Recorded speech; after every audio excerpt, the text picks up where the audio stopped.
Pasamos ahora a otros temas. El ministro de Educación señaló que los colegios privados y padres de familia deben ponerse de acuerdo en relación con el pago de las pensiones. Criticó a los padres que sin razón se escudan en una supuesta ilegalidad de la educación virtual para no pagar las mensualidades. Depende de cada unidad. Por ejemplo, hay unidades que han pagado ya por todo el año, ¿verdad? Entonces, ¿qué va a pasar con las pensiones desde agosto? A los siguientes meses tienen que conversarlo. Por una parte, si es que suspenden actividades, pero si continúan actividades, pues simplemente los replantean. Hay en algunos colegios mora, hay padres de familia que no han pagado todas las cuotas, entonces tienen que ponerse de acuerdo ahora para ver cómo van a continuar, porque ya no se puede hablar de que la educación virtual es algo ilegal, que mientras el gobierno no los reconozca, no vamos a pagar. Esos argumentos ya han caído por el suelo. La educación virtual, el uso de plataformas, siempre ha sido legal.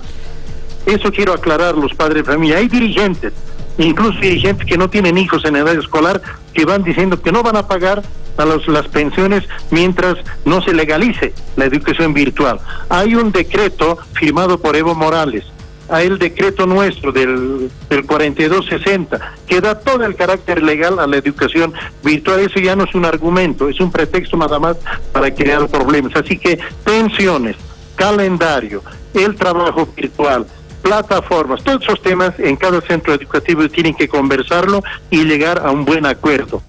El ministro de Educación señaló también que la educación no va a parar pese al cierre del año académico en los niveles inicial, primaria y secundaria. No se va a aplicar el cierre a las universidades, van a seguir funcionando normalmente. Los institutos tampoco, van a seguir funcionando normalmente. Las escuelas normales también. El cierre del año escolar solamente tiene que ver con el nivel inicial, primario y secundario de los sectores fiscal, particular y de convenio. Si bien hay cierre del año escolar en términos académicos y administrativos, no quiere decir que la educación se suspende. Me explico.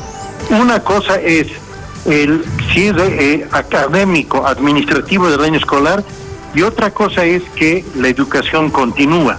¿Y cómo continúa?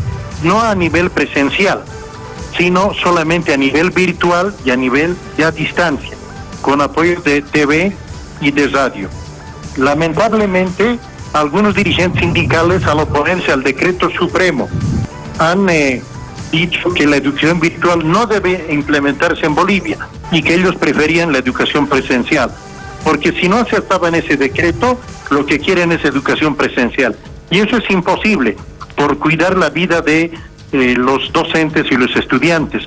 Solo, hablando de las últimas movilizaciones, con las marchas en las cuales dirigentes sindicales del magisterio han promovido, han fallecido alrededor de 50, de medio centenar de profesores por contagios y por coronavirus. Esto no puede ser. Entonces, esta oposición a la educación virtual y la exigencia de imponer las clases presenciales ha motivado, por cuidar la vida de docentes y de estudiantes, al cierre académico administrativo de la actividad escolar. Pero la actividad educativa, tanto en el sector fiscal, en otros sectores, donde tienen plataformas, donde hacen educación virtual, hay docentes de educación fiscal que incluso repartían fotocopias a sus estudiantes y otras experiencias interesantes, pueden continuar. La educación no va a parar, por el contrario, vamos a darle más impulso a las formas de educación virtual, educación a distancia y otros aspectos. Si es del año escolar, no quiere decir que se cierra todo tipo de educación. Mienten aquellas ex autoridades que han dicho, los he escuchado por medios de comunicación, que con el cierre del año escolar se está negando el derecho a la educación. Mentira.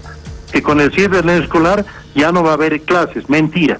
No va a haber clases presenciales, porque mientras esté el coronavirus no podemos, pero sí clases virtuales y clases a distancia. El Ministerio de Educación va a promover, en coordinación con ellos y también con universidades, cursos de apoyo especiales para bachilleres, cursos preuniversitarios a fin de que no se vayan perjudicando, pero todo a través de mecanismos virtuales y a distancia.